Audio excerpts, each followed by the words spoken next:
Quotes. ಸರ್ಫಾ quotes. ಸರ್ಫಾ quotes ರವರ ಸುದೀರ್ಘ ಬಾಳಿಕೆಯ ಸುಂದರವೂ ಆದ ಜಲಾಧಾರಿತ ಪರಿಸರ ಸ್ನೇಹಿ ಪೇಂಟ್ಗಳನ್ನೇ ಬಳಸಿ. Sarfa luxury emulsion paint, odourless, low VOC, good for health, good for earth. Sarfa Coats. ನಮ್ಮ ಮಲೆನಾಡು ಶಿವಮೊಗ್ಗದಲ್ಲಿ ತಯಾರಾದ dairy fresh ice cream, pure milk ಬಳಕೆ, ರಿಯಲ್ ಫ್ರೂಟ್ಸ್ ನ ನೈಜ ಸವಿ, ನ್ಯಾಚುರಲ್ ಕಲರ್ಸ್ ಮಾತ್ರ, ಯಾವುದೇ ಆಡೆಡ್ ಕಲರ್ಸ್ ಇಲ್ಲ. 15 ವರ್ಷಗಳ ನಂಬಿಕೆಯ ಸೇವೆ, ರುಚಿಯಲ್ಲಿ ಟೇಸ್ಟಿ, ಆರೋಗ್ಯದಲ್ಲಿ ಬೆಸ್ಟ್. ನಮ್ಮ ಊರಿನ ಹೆಮ್ಮೆ, ನಮ್ಮ ರುಚಿಯ ಆಯ್ಕೆ ಡೈರಿ ಫ್ರೆಶ್ ಐಸ್ ಕ್ರೀಮ್.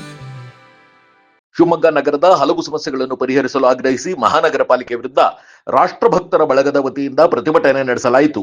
ಮಾಜಿ ಡಿಸಿಎಂ ಕೆಎಸ್ ಈಶ್ವರಪ್ಪ ನೇತೃತ್ವದಲ್ಲಿ ಆರಂಭವಾದ ಪ್ರತಿಭಟನಾ ಮೆರವಣಿಗೆ ಶಿವಮೊಗ್ಗ ನಗರದ ರಾಮಣ್ಣ ಷಷ್ಠಿ ಪಾರ್ಕ್ ಆವರಣದಿಂದ ಗಾಂಧಿ ಬಜಾರ್ ಮೂಲಕ ಮಹಾನಗರ ಪಾಲಿಕೆ ಆವರಣವನ್ನು ಪ್ರವೇಶ ಮಾಡಿತು. ಗಾಂಧಿ ಬಜಾರ್ ಮೂಲಕ ಹೂವಿನ ಮಾರುಕಟ್ಟೆ ಬಳಿ ಪ್ರತಿಭಟನಾ ಮೆರವಣಿಗೆ ಬರುತ್ತಿದ್ದ ಹಾಗೆ ಹೂವಿನ ವರ್ತಕರು ಮಾಜಿ ಡಿಸಿಎಂ ಕೆಎಸ್ ಈಶ್ವರಪ್ಪ ಹಾಗೂ ಯುವ ನಾಯಕ ಕೆಇ ಕಾಂತೇಶ್ ಅವರಿಗೆ ಹೂವಿನ ಹಾರ ಹಾಕುವ ಮೂಲಕ ಅಭಿನಂದನೆ ಸಲ್ಲಿಸಿದ್ದು ವಿಶೇಷವಾಗಿತ್ತು.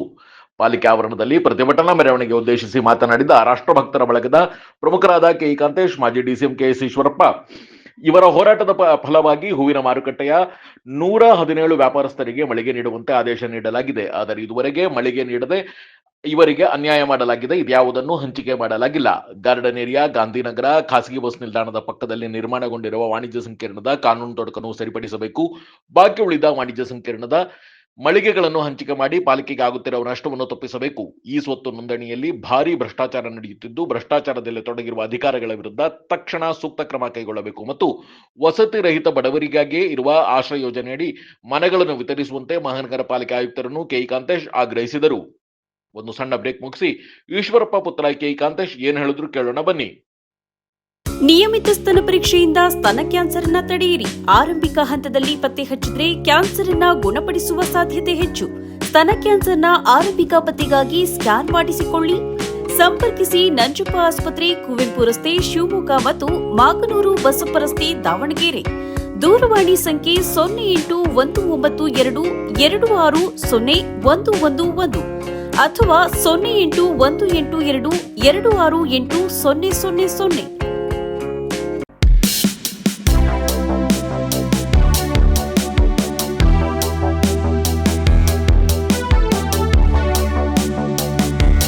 ಮಹಾನಗರ ಪಾಲಿಕೆಯ ಎಲ್ಲ ಅಧಿಕಾರಿಗಳಿಗೆ ನಾವಿಲ್ಲಿ ಭಿಕ್ಷೆ ಕೇಳಲಿಕ್ಕೆ ಬಂದಿಲ್ಲ. ನಾವು ನಮ್ಮ ಹಕ್ಕನ್ನು ಕೇಳಲಿಕ್ಕೆ ಬಂದಿದ್ದೀವಿ. ನಾವು ಕಟ್ಟಿರ್ತಕ್ಕಂಥ ಕಂದಾಯದಿಂದ ನೀವೇನು ಮಳಿಗೆಗಳನ್ನ ಕಟ್ಟಿದಿರಿ, ಎಷ್ಟು ಕಡೆ ಮಳಿಗೆಗಳಾಗಿದೆ? ಮೊದಲನೇದು ಶಿವಪ್ಪ ನಾಯಕ ಮಳಿಗೆ.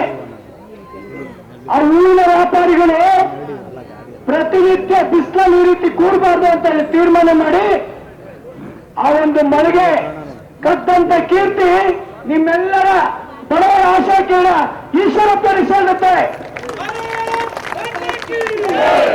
ಅದೇ ರೀತಿ ಗಾಂಧಿನಗರದಲ್ಲಿ 35 ಮಳಿಗೆ, ಸಾವರ್ಣನ್ ರಸ್ತೆಯಲ್ಲಿ 98 ಮಳಿಗೆ, ಬಸ್ ಸ್ಟ್ಯಾಂಡ್ ಅಲ್ಲಿ 4 ಮಳಿಗೆ 2,000.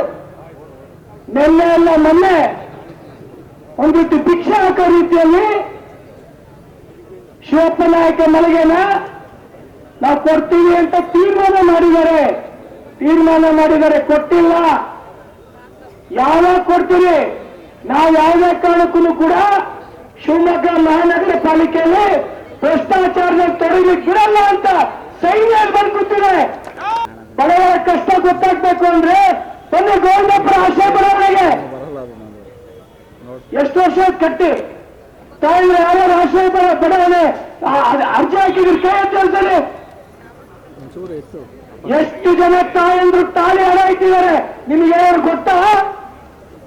ಮಹಾನಗರ ಪಾಲಿಕೆ ಅಧಿಕಾರಿಗಳನ್ನ ಕೇಳ್ತಾನೆ, ಜಮೀರ್ ಅಹಮದ್ ಅವರೇ ಶಿವಮೊಗ್ಗ ಬಂದ್ರಿ, ಹಾಲು ಕುಡಿದ್ರಿ. ಶಿವಮೊಗ್ಗದ ಜನ ನಾವು ಯಾವತ್ತೂ ಕೂಡ ವಿಷ ಹಾಕಲ್ಲ, ನಾವು ಯಾವತ್ತೂ ಕೂಡ ಹಾಲ ಕೊಡೋದು ಶಿವಮೊಗ್ಗ ನಗರದವರು. ಜಮೀರ್ ಅಹಮದ್ ಖಾನ್ ಅವ್ರಿಗೆ ತಾಕತ್ತಿದೆ. ಆ ಕೋಗಿಗಳಲ್ಲಿ ಏನು ಅಲ್ಲಿ ವಾಸ ಮಾಡ್ತಿದ್ರಲ್ಲ ಆ ಮನೆಗಳನ್ನ ಅವ್ರಿಗೆ ಕೊಡ್ಲಿ ನೋಡ, ಮುಸಲ್ಮಾನ್ರಿಗೆ ಕೊಡ್ಲಿ ನೋಡ ತಾಕತ್ತ ಇದ್ರೆ ಅದೇ ತಾಕತ್ತನ್ನ ಶಿವಮೊಗ್ಗದಲ್ಲೂ ಕೂಡ ಆಶ್ರಯ ಬಡಾವಣೆ ಗೋವಿಂದಪುರದಲ್ಲಿ ಯಾರು ಬಡವ ಮನೆ ಕಟ್ಟಿದ್ದಾರೆ ಅವ್ರಿಗೂ ಕೊಡಿ ಸ್ವಾಮಿ. ಅದೇ ತಾಕತ್ತು ಇವ್ರಿಗೂ ತೋರಿಸಿ. ಯಾಕೆ ಇವ್ರ ಮನುಷ್ಯಲ್ವಾ? ಇನ್ನು ವಿಶೇಷವಾಗಿ ಡಿಸಿ ಕಚೇರಿ ಆಟದ ಮೈದಾನ ಅದು ಯಾರ್ದು ಸ್ವಾಮಿ? ಅದು ಆಟದ ಮೈದಾನ ಯಾರ್ದು? ಆಟದ ಕೆಲಸ ಇಲ್ಲ. ಆಟದ ಮೈದಾನ ಯಾರ್ದು? ನಮ್ದು ಅಂದ್ರೆ ಯಾರ್ದು? ನಮ್ದು ಅಂದ್ರೆ ಯಾರ್ದು? ಆಟದ ಮೈದಾನ ಹಿಂದೂಗಳು ಅಂತ ತೀರ್ಮಾನ ಆಗಿ ಹೈಕೋರ್ಟ್ ಇಂದ ಸೆಪ್ಟೆಂಬರ್ 17ನೇ ತಾರೀಕೊಳಗೆ ನೀವು ಲಿಖಿತವಾದಂತ ಉತ್ತರ ಕೊಡಬೇಕು ಅಂತ ಯಾರಿಗೆ ಪತ್ರ ಬರೆದಿದ್ದಾರೆ? ಮಹಾನಗರ ಪಾಲಿಕೆ ಕಮಿಷನ್ಗೆ ಬರೆದಿದ್ದಾರೆ. ಸೆಪ್ಟೆಂಬರ್ ಮುಗಿದು ಎಷ್ಟು ವರ್ಷ, ಎಷ್ಟು ತಿಂಗಳಾಯ್ತು? 4 ತಿಂಗಳಾಯ್ತು. ಇಲ್ಲಿ ನಿಮಗೆ ಉಸ್ತುವಾರಿ ಸಚಿವರಾದಂತ ಮಧು ಬಂಗಾರಪ್ಪನವ್ರದ್ದು ಅಥವಾ ಜಮೀರ್ ಅಹಮದ್ ಅವ್ರದ್ದು ಅಥವಾ ಸಿದ್ದರಾಮಯ್ಯವ್ರದ್ದು ಅಥವಾ ಡಿ.ಕೆ. ಶಿವಕುಮಾರ್ ಅವ್ರದ್ದು ಒತ್ತಡ ಇದೆಯಾ? ಏನೇ ಒತ್ತಡ ಇದ್ರೂ ಕೂಡ ರಕ್ತದ ಕೊನೆ ಹನಿ ಇರೋವರೆಗೂ ಕೂಡ ಆಟದ ಮೈದಾನ ಹಿಂದೂಗಳಿದೆ. ಯಾರಿಗೂ ಕೂಡ ಬದುಕುವಂತ ವ್ಯವಸ್ಥೆ ಆಗಲ್ಲ. ಹಾಗಾಗಿ ಆದಷ್ಟು ಬೇಗ ಯಾವ ನಮ್ಮ ಹೈಕೋರ್ಟಿನ ನ್ಯಾಯಾಧೀಶರಿಗೆ ಉತ್ತರ ಕೊಡಿ ಅಂತ ಕೇಳಿದರೆ ಆದಷ್ಟು ಬೇಗ ನೀವು ಉತ್ತರ ಕೊಡಬೇಕು ಅಂತ ಒಂದು ಸಂದರ್ಭ ಕೇಳ್ತಾ, ಪೌರ ಕಾರ್ಮಿಕರ ಮನೆ 2013ನೇ ಇಸ್ವಿಯಲ್ಲೇ ಆ ಪೌರ ಕಾರ್ಮಿಕರು ಕೂಡ ಒಂದು ಸೂರು ಹಾಕಬೇಕು ಅಂತ ತೀರ್ಮಾನ ಆಗಿ ಸಿದ್ದೇಶ್ವರ ನಗರದಲ್ಲಿ ಈಗಾಗಲೇ ಮನೆ ಕಟ್ಟಂತ ವ್ಯವಸ್ಥೆ ಆಗಿದೆ. ಯಾಕೆ ಬಡವರಿಗೆ ಮನೆ ಕೊಡ್ಲಿಕ್ಕೆ ನಿಮಗೆ ಇಷ್ಟ ಇಲ್ವಾ? ರಾಜ್ಯ ಸರ್ಕಾರಕ್ಕೆ ಮನೆ ಕೊಡ್ಬೇಕು ಅಂತ ಇಷ್ಟ ಇಲ್ವಾ?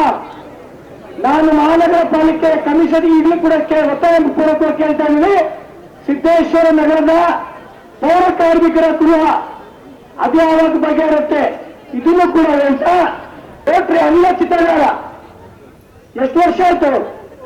ಅದು ಅನಿಲ ಗ್ಯಾಸಿನ ಚಿತ್ರಗಾರ ಆಗಿ ಎಷ್ಟು ವರ್ಷ ಆಯ್ತು? ಎಷ್ಟು ಕೋಟಿ ಅದಕ್ಕೆ ಸುರಿದಾಗಿದೆ? ಎಷ್ಟು ಬಡವರು ಆ ರೋಟ್ರಿ ಚಿತ್ರಗಾರಕ್ಕೆ ಹೋಗಿ ಕಾಯ್ಕೊಡಂತ ವ್ಯವಸ್ಥೆ ಆಗ್ತಿದೆ ನಿಮಗೆ ಗೊತ್ತಾ? ಆ ರೋಟ್ರಿ ಚಿತ್ರಗಾರ ಯಾವಾಗ ಪ್ರಾರಂಭ ಮಾಡ್ತೀರಿ? ಆ ಹೆಣಗಳು ಸುಡುವಂತ ಸಂದರ್ಭದಲ್ಲಿ ಆ ಬಡವರ ಕಣ್ಣಲ್ಲಿ ನೀರು ಬರೋದು ನಿಮ್ಗೆ ಕಣ್ ಕಾಣಲ್ವಾ? ಆ ಚಿತಾಗಾರದಲ್ಲಿ, ಆ ಗ್ಯಾಸಿನ ಚಿತಾಗಾರದಲ್ಲಿ ಬಡವರ ಕಷ್ಟದ ಹಣ ಇದೆ. ಅದನ್ನು ಕೂಡ ತಾವು ಆದಷ್ಟು ಬೇಗ ನಮಗೆ ಯಾವತ್ತನ್ನು ಬಿಟ್ಕೊಡ್ತೀರಿ ಅಂತ ತೀರ್ಮಾನ ಮಾಡಬೇಕು.